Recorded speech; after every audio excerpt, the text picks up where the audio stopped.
Also, I'm gonna put a little disclaimer. I am just reading whatever people send me. The next one is from Dagger Ace.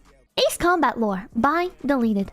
Anyways, today I will be discussing Ace Combat Lore. So, several million years before the dawn of man, this is technically where the lore starts, so the Ulysses asteroid, which is real, does a funny dance and leaves the orbit of Jupiter. Some smart person with a telescope looks at it and goes, yeah, that'll fuck up our shit. So as a sane and normal response, the Osean Federation, the US, but Japan, decides to build Stonehenge, a 12-piece, rotating, multi-targeting anti-asteroid railgun artillery emplacement in the middle of the desert. It's supposed to be able to cover the entirety of the expected Ulysses impact zone. About a year after the discovery of Stonehenge, a country called Belka snaps.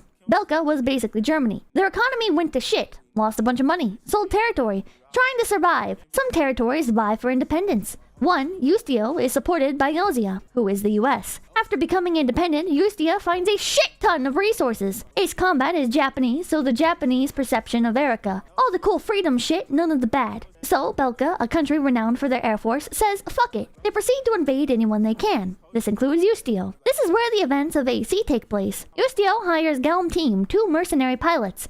Galm 1, Cypher, and Galm 2, Pixie. There are 16 Ace Combats. 7 mainline. 8, actually. 5 is my fave. 7 is great, though. Anyway, so Galm 1 and 2 proceed to wreck shit. Ustio goes from being almost completely overrun to fine in like 2 months. Then the Allied States, Ustio and Osia and everyone but Belka, push into Belka. Then Belka decides to do a power move. They whip out their gigantic fucking laser. Because they have an anti-ICBM laser! Built during the Osia-Yuktobanian Cold War. This is 1955. 1995, sorry. It's called Excalibur, and it's bigger than most buildings. Of course, this is after busting like 18 megastructures. Anyway, so Galm Team attacks and destroys Stonehenge. Then they go to this nice little town called Hofnung. No, wait, shit, Excalibur, not Stonehenge. Hofnung is a little industrial city. So Galm Team gets sent to escort some precision bombers. Except, psych, they aren't precise. And they don't mean to. So the city gets whacked. The Belkans go, oh shit! And as a perfectly normal response, they burn the rest of it down without evacuating civilians. So Galm 1, Pixie, gets the sad. So Pixie, your wingman is lagging behind you as you get sent to another mission. He's sad. Out of nowhere! Belkan bombers headed for Usio, armed with WMDs, are spotted. You get sent to intercept. Cypher shoots down all the bombers because... And then Belka calls everyone a bitch and shoot themselves in the liver. By nuking 7 of their own unoccupied cities to create a border! Northern Belka is basically Switzerland, with a nuke border. So in confusion, Pixie goes, fuck this, and tries to shoot down Cypher before fleeing. Belka just kinda disintegrates after nuking themselves. They get their shit rocked. But not before they use a giant plane! The XB-0! Imagine if someone tied a US military base together, wrapped it in armor, and slapped wings on the bitch! That! It's being defended by Espada Squadron, who are from Spain. Shitty Spain. Oh, Sapine. Shitty Spain. But Sapine's fighting Belka. So it turns out that due to the war, there's now this massive terrorist organization that's full of fed-up soldiers from everywhere, and like the entire Belkan military. Anyway, so they're gonna nuke the whole world with this super merv, because Posadism. They hate borders, and want to reset the world. Because Posadism, they hate borders and want to reset the world. So Cypher goes to destroy the launch facility, which is a dam for some reason, and they do. But psych! Pixie's here and he wants to kill you! He's got this dope new plane called the Morgan. Shit's got lasers, pocket nukes, and ECM system so powerful that it can jam bullets. Stop saying ESL, chat! I'm not ESL! So Pixie launches the big fuck, and Cypher has to go shoot him down from the front because the jet intakes are the only weakness. And Pixie gets his shit rocked, and the nuke gets fucked, detonates mid-air, and somehow is fine. Anyway, so in 1997, they realized the Ulysses asteroid is hollow. Turns out its range is doubled. Yuktobania, USSR, decides to also build a big-ass railgun, the Chandelier, because Stonehenge now can't protect everyone. The country of Ursia, kinda modern Russia, built a shit ton of bunkers. Yeah, impact is doubled. That's game 1 of like 5. Oh shit, I forgot the civilian murder. Anyway, so the estimated impact now covers the continent of Osia. Eurasia tries to build the megalith, an anti-asteroid ICBM launch silo, but it's not finished in time. So in 1999, the Ulysses asteroid enters Earth's atmosphere and begins to break apart. How fucking long is this? Loads of chunks fall to the Earth. The ones that would land in empty areas are ignored, while Stonehenge attempts to shoot down every asteroid heading for a populated area. Bad news. A sizable chunk is headed towards Farbanti, the capital of Euresia. Stonehenge Gun 7 goes to shoot it down. 40 seconds before firing, Turret 7 is knocked offline by an asteroid. The chunk slams into one of the most populated parts of Farbanti. The crater creates the Sunken District. Oh yeah, and Osea was fine. Cause Euresia and Stonehenge are on the continent of Usi, but Osi finds itself vibing also Osi. So basically, Euresia decides, fuck it, and goes to war with the ISAF, Independent State Allied Forces. So, as first strike in 2003, Euresia takes Stonehenge in a surprise attack. Some Euresian genius goes, hey guys, you know this 1 kilometer long anti-asteroid railgun that shoots at like Mach 7?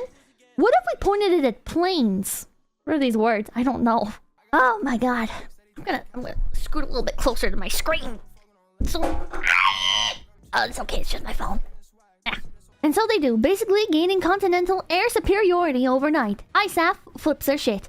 Euresia bad. So ISAF, GHQ, and any survivors from the entire continent regroup on North Point, which is Britain, but somehow worse. Anyway, ISAF are getting their shit rocked. So Euresia decides to finish this and send over a wing of strategic bombers to wipe ISAF GHQ off the map. But they're intercepted by an ISAF pilot, Mobius 1, the only member of the 118th Tactical Fighter Wing. Anyway, Mobius 1 proceeds to wreck shit. ISAF then mounts a series of offensives to destroy Eurasian logistics. And then the Azir fleet, there's a warship, which is this big-ass fleet the Eurasians have. Also, so Mobius 1 destroys several small countries worth of infrastructure, and then they mount an offensive on the Azir fleet, which can't move because they blew up all the fuel. And then they wipe it off the map! Also, after this mission, there's a cutscene where the pilot sing the ISAF national anthem for like 20 seconds. It has a voice actor you never hear before or again. It's suspected to be Mobius 1. Anyway, Mobius 1 keeps wrecking shit. No, just a pilot. Apparently a rookie, too. The only one to either A, survive Stonehenge out of a wing of other pilots, or B, be the only pilot sent to an entire wing. Yeah, Mobius 1 is player character. Anyway, Mobius 1 does some more pilot shit and eventually is sent to destroy Stonehenge, which works. And Mobius 1 is sent to single-handedly defend 2 defecting passenger planes who Euresia is trying to shoot down. Basically, ISAF rocks Euresia's shit. Oh god. After the Battle of Farbanti, Euresia surrenders, but these cool and hip Euresian Zoomer officers decide to be wacky. They decide to use the just-finished Megalith, so Mobius 1 is sent to destroy it. And the only way Ace Combat knows how, a tunnel run. 4, actually. So, from where I left off, Mobius 1 destroys Megalith, which has a POG theme, and established peace forever.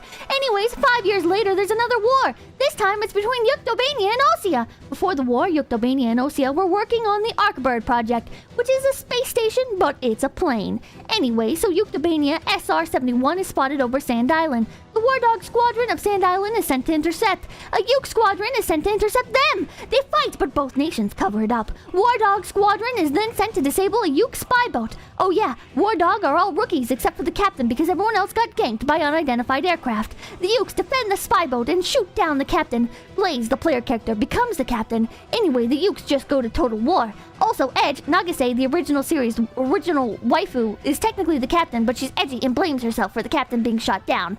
Also, the captain isn't found when the rescue team gets sent out. Grim, a rookie, joins War Dog as the 4th member. The members are Blaze, player character, Edge, waifu, Chopper, Chad, and Grim, nerd. So War Dog gets sent out on patrol. On the patrol, they find the president of Osea, President Harling's plane. It's turned off its transponder because it's on a stealth mission to Peace Conference, and some idiot shot at it. Anyway, the Yuks somehow know about it and go and intercept it, so War Dog defends it. There's a spy on board who kills the pilot, and the plane gets crash-landed by the president's secretary. War Dog defends it until the 84 92nd Squadron shows up to protect it. Harling says he's going to find a peaceful solution, so like 3 days later, Osea invades Yuktobania in an extremely bloody landing operation. So yeah, also Osea strapped a giant laser to the Arkbird, so now they have an orbital Death Star. Also, the Ukes started using the Sinfaxi, a super submarine basically. Imagine a modern battleship, but submarine basically. It has shitloads of missiles and was used to help an amphibious invasion that failed. Also, the Sinfaxi gets zapped by the Arkbird when you're trying to stop the invasion and sinks in like Mission 5. Ace Combat has weird pacing. It killed a shitload of rookie pilots because it also has pocket nukes. Anyway, the president has disappeared, and War Dog gets sent out on high-altitude transport interception mission. A local engineering college gets mysteriously bombed the shit out of by Ocean planes. War Dog hears 8492nd over the radio say they did it. But when they brought on a court-martial, they are told that the 8492nd didn't exist, and they were the only squadron in the area! After that Ocean, quote-unquote, terror attack, Yuktobania decides to stealthily invade Orid, Osea's capital airport, somehow. Also, they try to gas a college town, kind of based. Anyway, really bad ballistic missile attack makes Osea realize there's a second Sinfaxi sub! This one's called the Hrimfaxi. Fucking Tabaxi name, what the hell? And its boss fight song is literally just Sinfaxi with a sick electric guitar over it. No, I am not joking. And also, here's a map of the Ace Combat world. Stranger Reel map here. It's called Strange Reel. Also, anyways, War Dog is sent to go sink the Hrimfaxi. And overall, it's a very fun fight. You should play this game. The Hrimfaxi is in the Razgiz Straits in Universe Mythological Demon. Due to their success... Bro, okay, I've played an Ace Combat game. I just remember flying around and shooting shit. Is there really this much lore? Is there really this much lore? I don't remember there being any story. What the fuck? Due to their success, War Dog starts getting called Demons of Razgriz by the Ukes, and it sticks. When War Dog gets sent out on a mission to save prisoners of war, hoping that the captain is there, he's not. In Edge, Nagase gets shot down. War Dog then mounts a search and rescue operation. It works! Then they go do fun military air support jazz. War Dog is given the honor of doing the flyby for a speech by the president at Orid Stadium. Psych! It's the VIP, because no one can find the president and the Ukes attack the capital! Somehow.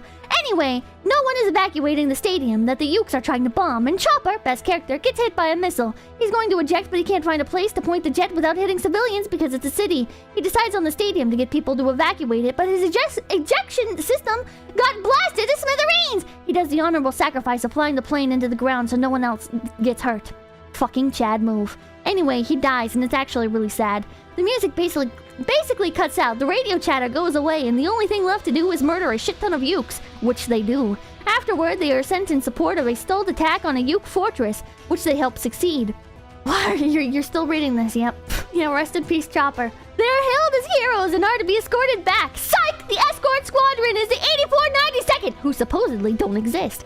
Anyway, the 8492nd tried to shoot them down, to which War Dog responds by running away! When they get back to the base, they realize that the base's vice commander is a member of the 8482nd, which then gets War Dog, their mechanic, Pops, also with Chad, the story narrator, Gene, the journalist, marked as traitors. War Dog then steals a bunch of unarmed training jets to escape after being pursued by the 8492nd and the once allied AWACS Thunderhead. War Dog does some sick aerobatics around this island that screws up radar. Keeps going. Keeps going. This is also when War Dog does a cool tunnel run and realizes that Pops the mechanic isn't just a Chad, he's a Belkin Chad! He fought with Belka in 1995 but deserted it after being ordered to nuke a city! This is actually part of the Ace Combat Zero missions. Anyways, they outrun the 8482nd for a little and then are met by swordsmen and Ocean F-14 Ace from earlier in the story. He, after using a signal light to tell them to bail, shoots down the planes, leaving the totally fine pilots in the water, but everyone thinks they're dead. A search and rescue team is sent out. But it's Sea Goblin! The team is from the POW missions, and they're from the Kestrel, an aircraft carrier. And they owe War Dog big time, so they rescue them and report them dead. So basically, the captain of the Kestrel and the admiral of the fleet is a base the gamer. He intercepted a bunch of transmission and figured out that War Dog was innocent. And also, the 92nd or Grabaker squadron were Belkin pilots that the Oceans picked up. But the 8492nd still want Belka to rise again. So they and a bunch of other Belkins basically started this war to destroy Ocean and kill a shit ton of people. War Dog find Harling's location in Belka and rescue him. They're also renamed to Razgriz Squadron, or the Ghosts of Razgriz, since they're technically dead.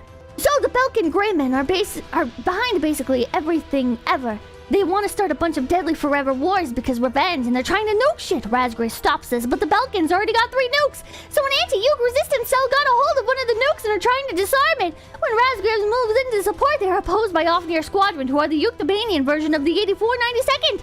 The Razgrays succeed and shoot them down, for now. Also, the Belkins hijack the Arcbird and strap the nuke to it, so it's gonna bomb a city! So the Razgrays shoot it down! Also, the captain from Mission 1 is still alive, and he managed to rescue the Uke Prime Minister, who also got disappeared. And you rescue them! And then there's this really neat sea battle. It's great. The war is basically over because both heads of state come out and say that the Belkins did it, but it kind of just ends the Circum-Pacific War. But Belkins! They both whack the Kestrel with a missile and sink it, and also reactivate the Solji, which is a giant space railgun they were building pre-1995, but they just kind of stopped, mostly from the Belka stopping existing thing. So the Great Men reactivate it. So there's a really good mission where the Ukes and the Oceans team up. Great fun. Also, there's AC4 fan service. Anyway, legally mandated tunnel run. But the Solji's controls go boom! But the Belkins are doing more Belkin shit! They program the Solji and its nukes to R-right into orbit, Ocean capital, if it ever loses communication. So it goes to do that. But the Razgrays are sent to intercept. But Ofnir and the 8492nd are there to escort it to the ground. And you do a neat dogfight before the Solji enters the range, and then you shoot it down as the best song in the game plays. Solji explodes. Game ends. Really fucking good. The Razgrays gets reclassified and kind of stop existing, and peace gets permanently established. Anyway, then 9 years later, Euresia decides to take over Usia. Oh yeah, and they're a kingdom now. And there's a space elevator and 2 giants flying dronecraft air carriers called the Arsenal Birds. That's Ace Combat 7. So you play as Trigger and the psychopathic dog Ace, who's a rookie in the IUNPKF, UN basically. Euresia bombs Sand Island again, and you basically just do war stuff until you kill the former president and get sent to a penal Air Force unit, which is just really is confusing. Okay. Everybody, make sure to like, comment, and subscribe to Low Effort Clips. That's right, Low Effort Clips, right here on YouTube.com. Yeah, and hit the notification bell. Yeah.